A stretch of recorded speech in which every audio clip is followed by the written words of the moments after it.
Hello അസ്സലാമലൈക്കും, welcome back. അപ്പോൾ ഇന്നത്തെ വീഡിയോ ഒരു ചിക്കൻ പാർട്സിൻ്റെ വീഡിയോ ആണ്. നല്ല ചാറോട് കൂടിയിട്ടുള്ള റോസ്റ്റ് പോലെ ഉണ്ടാക്കിയ കറിയാണ്.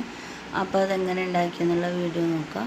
അതിന് വേണ്ടിയിട്ട് ഞാൻ ഒരു വലിയൊരു സവാള ചെറുതായിട്ട് മുറിച്ചതും, പിന്നെ 2 തക്കാളി മുറിച്ചതും, ഇഞ്ചി കൊത്തിയരിഞ്ഞതും, വെളുത്തുള്ളി ചതച്ചതും, കറിവേപ്പിലയും മല്ലിയിലയും എല്ലാം എടുത്തിട്ടുണ്ട്. എന്നിട്ടൊരു ചട്ടിയിലേക്ക് എണ്ണ ചൂടായതിനു ശേഷം വെളുത്തുള്ളി ചതച്ചത് ഇട്ട് കൊടുക്കുക. തൊലിയോടുകൂടി തന്നെ ചതച്ചതാണ്, അതും ഇട്ട് കൊടുക്കുക. പിന്നെ ഇഞ്ചി കൊത്തിയരിഞ്ഞതും കൂടെ ഇട്ട് കൊടുക്കുക.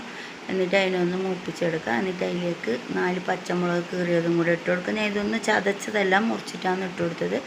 ആവശ്യത്തിന് കുറച്ച് കറിവേപ്പിലയും കൂടെ ഇട്ട് കൊടുത്തിട്ട് ഒന്ന് മൂപ്പിച്ച് കൊടുക്കുക. മൂപ്പിച്ചതിന് ശേഷം നമുക്ക് അതിലേക്ക് ഒരു സവാളയെന്ന് ഒരു വലുത് അത് എടുത്തിട്ട് നല്ലോണം ഇനി ഗ്രേവി അങ്ങനെ വേണ്ടാത്തതുകൊണ്ട് എടുത്തിട്ടാണ് ഒരു സവാള ചെറുതായിട്ട് മുറിച്ചിട്ടതും കൂടെ അതിലേക്ക് ഇട്ട് കൊടുത്തിട്ട് അതിനെയും കൂടി ഒന്ന് ജസ്റ്റ് ഒന്ന് വാട്ടി കൊടുക്കാം.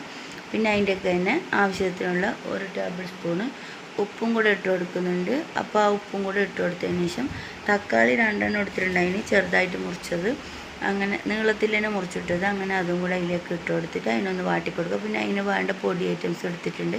2.5 ടേബിൾ സ്പൂണ് മല്ലിപ്പൊടി, 1.5 ടേബിൾ സ്പൂണ് മുളക് പൊടി, 1 ടേബിൾ സ്പൂണ് കുരുമുളക് പൊടി, 1/2 ടീസ്പൂണ് മഞ്ഞൾപ്പൊടി. അങ്ങനെ ഇത് മൂത്തതിന് ശേഷം അതിലേക്ക് ഈ പൊടി ഐറ്റംസും ഇട്ട് കൊടുത്തതിന് ശേഷം നമുക്ക് അതിനൊന്ന് അതിൻ്റെ ആ പൊടീൻ്റെ പച്ചമണം മാറുന്നത് വരെ അതിനൊന്ന് ആ എണ്ണയിൽ തന്നെ ഇട്ടിട്ട് നല്ലോണം ചൂടാക്കിയിട്ട് മൂപ്പിച്ചിട്ട് എടുക്കുക. അപ്പോൾ നല്ല ഇത് ഇങ്ങനത്തെ ഇത് നല്ലോണം കറിയായിട്ട് കൂട്ടുമ്പോൾ ടേസ്റ്റ് ഉണ്ടായില്ല. ഇങ്ങനെ റോസ്റ്റ് പോലെ കുറുക്കിയെടുത്താൽ ഇത് രുചി ഉണ്ടാവും. അങ്ങനെ കഴുകി വൃത്തിയാക്കി വെച്ച കരളും ചിക്കൻ്റെ കരളും പാർട്സിനും എല്ലാം അതിലേക്ക് ഇട്ട് കൊടുത്തിട്ട് അതിന് നമുക്ക് ഇത് ആ മസാലയിൽ ഒന്നിച്ചാക്കി കൊടുക്കാം. അപ്പോൾ ഇതിൽ ഞാൻ വെള്ളമൊന്നും ഒഴിക്കുന്നില്ല. ഇതിൽ തന്നെ കുറച്ച് വെള്ളം ഊറി വരും, അല്ലാണ്ട് ഇതിന് വെള്ളത്തിൻ്റെ ആവശ്യമില്ല പ്രത്യേകിച്ചിട്ട്.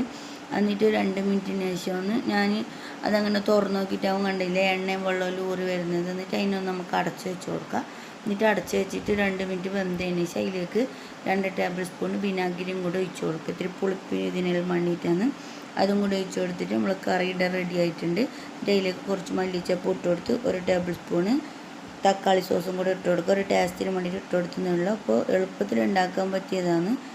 ഏകദേശം എല്ലാവർക്കും അറിയായിരിക്കും, അറിയാത്തവർക്കായിട്ട് എടുക്കുക. അപ്പോൾ ഇന്നത്തെ വീഡിയോ ഇത്രയേ ഉള്ളൂ. വീഡിയോ ഇഷ്ടമെങ്കിൽ ലൈക്ക് ചെയ്യുക, ഷെയർ ചെയ്യുക, സപ്പോർട്ട് ചെയ്യുക, സബ്സ്ക്രൈബ് ചെയ്യുക. അസ്സലാമു അലൈക്കും.